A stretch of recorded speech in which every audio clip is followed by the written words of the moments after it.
बिस्मिल्लाहिर्रहमानिर्रहीम। My dear students, अस्सलाम वालेकुम जी। उम्मीद है आप ठीक होंगे। आज हम बात करने वाले हैं अबॉर्शन की। अबॉर्शन क्या होता है और इसकी कॉजेज़ क्या होती है। तो चलिए सबसे पहले जो है वो हम इसकी डेफिनेशन को देख लेते हैं। Abortion is the termination of pregnancy by the removal of a foetus और embryo from the uterus. Simple definition इसकी क्या है? Abortion is the termination of the pregnancy, यानी कि जब प्रेगनेंसी ख़त्म हो जाती है, टर्मिनेट हो जाती है, तो दैट इज़ कॉल्ड अबॉर्शन। कैसे ख़त्म होती है प्रेगनेंसी, कैसे टर्मिनेट होती है? By the removal of a foetus और एम्ब्रियो फ्रॉम द यूट्रस। जब फीटस या एम्ब्रियो यूट्रस से निकल जाता है, रिमूव हो जाता है, तो इस सूरत हाल में जो प्रेगनेंसी है वो ख़त्म हो जाती है। That is called abortion.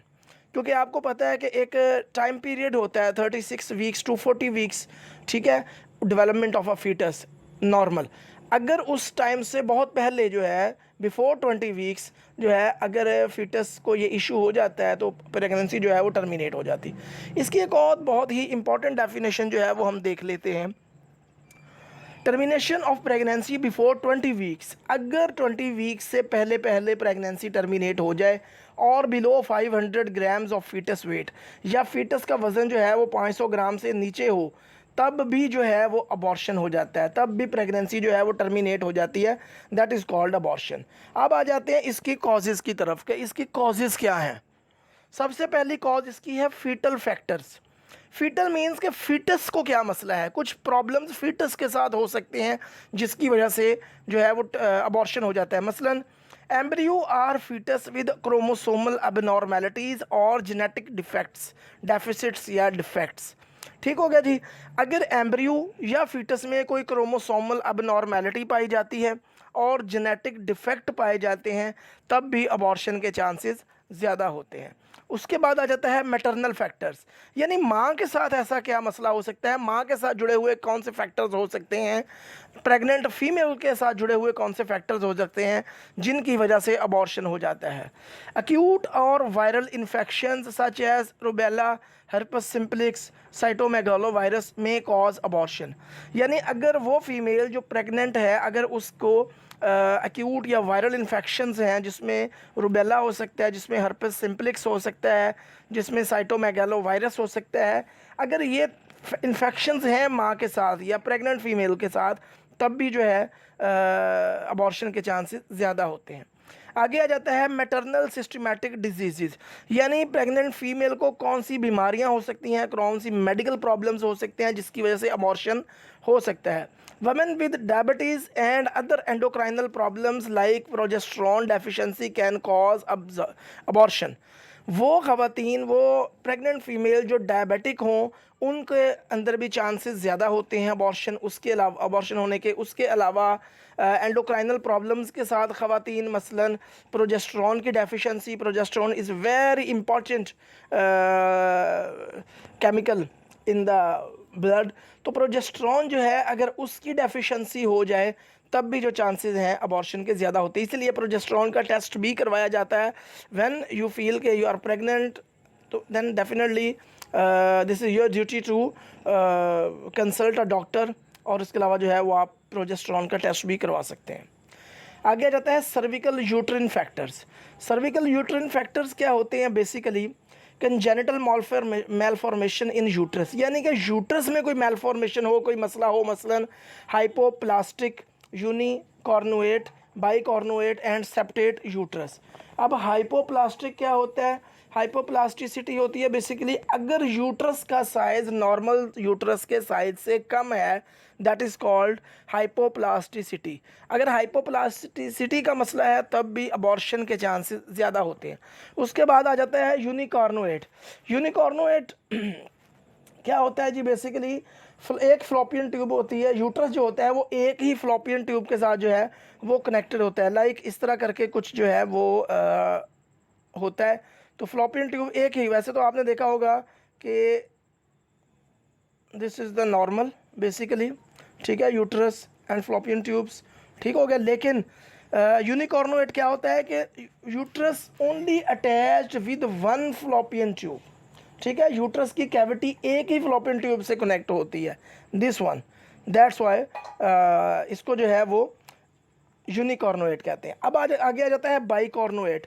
Bicornuate का क्या मतलब होता है? बाइकॉर्नुएट का मतलब ये होता है कि फ्लोपियन ट्यूब्स तो दो होती हैं, लेकिन दोनों की कैविटीज़ जो होती हैं वो अलग अलग होती हैं, लाइक कुछ इस तरह करके होती हैं, दिस वन। तो ये these are the basically true fallopian tubes, और इनकी कैविटी जो है वो अलग अलग है। ये यहाँ से ऐसे जुड़ी हुई नहीं है, ठीक है, ये अलग अलग है। आगे आ जाता है जी सेप्टेट यूट्रस। सेप्टेट यूट्रस क्या होता है? यूट्रस की कैविटीज़ में एक सेप्टम मौजूद होता है, ये दोनों को अलग करता है, मतलब दोनों को डिवाइड करता है।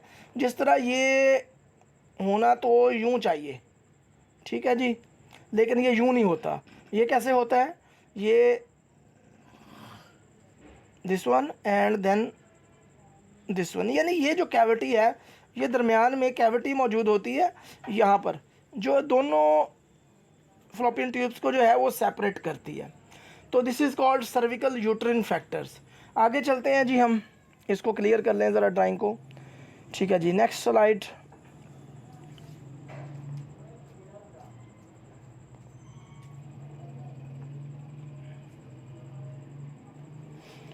सर्विकल इनकम्पिटेंसीज।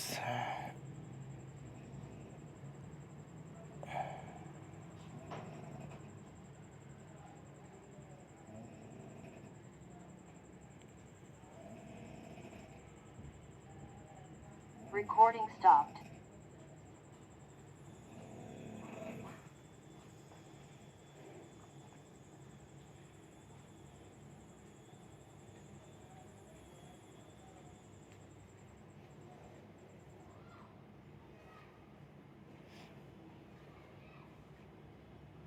जी आगे आ जाता है cervical incompetencies in women with weak cervical.